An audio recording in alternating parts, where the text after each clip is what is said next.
Hello बच्चा party.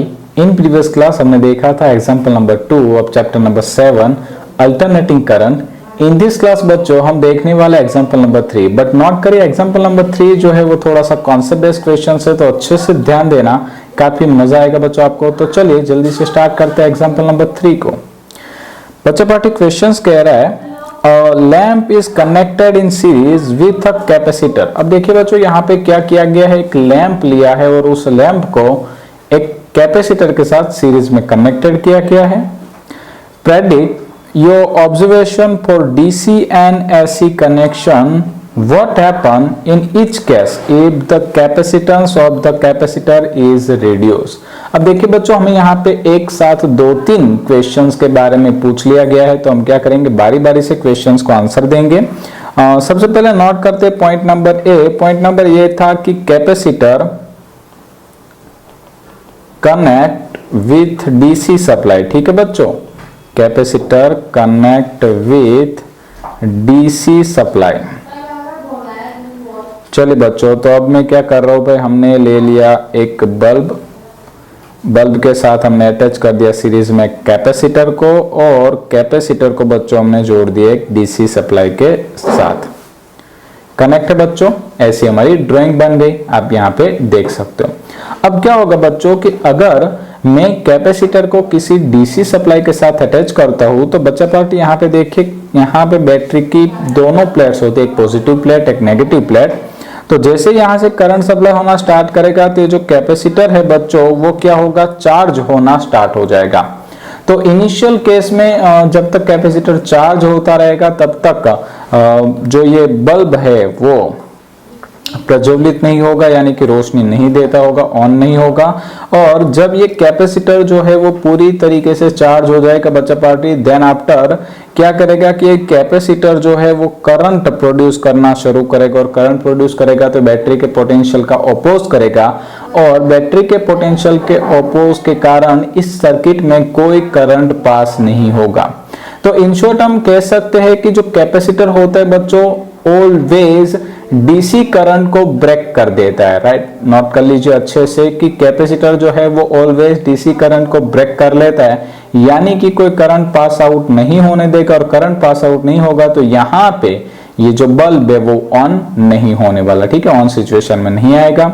दूसरा बच्चों साथ ही साथ हमारा क्वेश्चन था कि capacitance of the capacitor is reduce, मतलब कि अगर हम इस कैपेसिटर के कैपेसिटेंस को रिड्यूस करेंगे तो क्या होगा। तो उसका आंसर है बच्चों कि आप कैपेसिटर के कैपेसिटेंस की वैल्यू को डिक्रीज करिए या इंक्रीज करिए, जब हम उसको डीसी सप्लाई देंगे तो उसमें कोई चेंजेस नहीं होगा, क्योंकि बल्ब ऑन होने वाला नहीं है।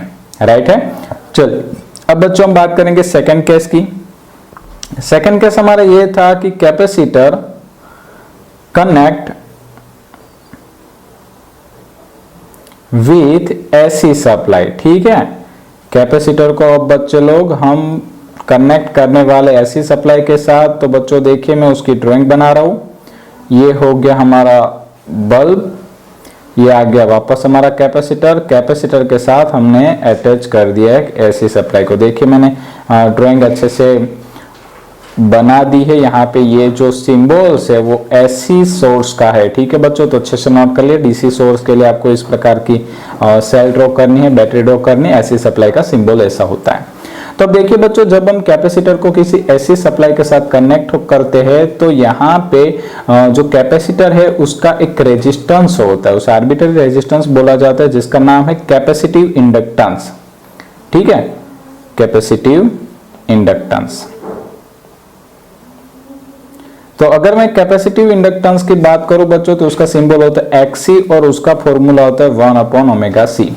तो यहां पे हम नोट कर सकते हैं बच्चों कि अगर मैं कैपेसिटर को एसी पावर सप्लाई के साथ अटैच करता हूं तो ऐसे किस्सों में बच्चों क्या होगा, कैपेसिटर का एक खुद का रेजिस्टेंस होगा, जिसे हम कहते हैं कैपेसिटिव इंडक्टेंस, जिसके कारण इस सर्किट में करंट पास होगा, और जैसे करंट पास होगा बच्चों तो यहाँ पे बल्ब ऑन हो जाता है। तो याद रखिए बच्चों कि कैपेसिटर जो है वो ऐसी करंट को सप्लाई होने का चांस देता है, डीसी करंट को डायरेक्टली ब्रेक कर देता है। ठीक है बच्चों, एक बात समझ में आ गई। चलिए हम दूसरी बात ये कर रहे थे कि यहाँ पे पावर सप्लाई होगी यानी कि करंट सप्लाई होगी, करंट सप्लाई होगी तो बल्ब ऑन होगा। बट सेकंड क्वेश्चन था कि अगर कैपेसिटर का कैपेसिटेंस रिड्यूस किया जाए तो क्या होगा। तो बच्चों आप नोट करिए इस वाले फॉर्मूले को, ठीक है। इस वाले फॉर्मूले आप देखिए बच्चों कि अगर मैं इस कैपेसिटेंस को रिड्यूस करता हूं, राइट, अगर कैपेसिटेंस को रिड्यूस करता हूं तो ये जो मेरा कैपेसिटिव इंडक्टेंस है यानी कि one type of resistance of capacitor जो है वो डेफिनेटली बच्चों इंक्रीज होगा, राइट है। और अगर ये कैपेसिटिव इंडक्टेंस बच्चों इंक्रीज होगा तो यहां पे जो करंट है, ठीक है, करंट है वो डिक्रीज हो जाएगा बच्चों लोग।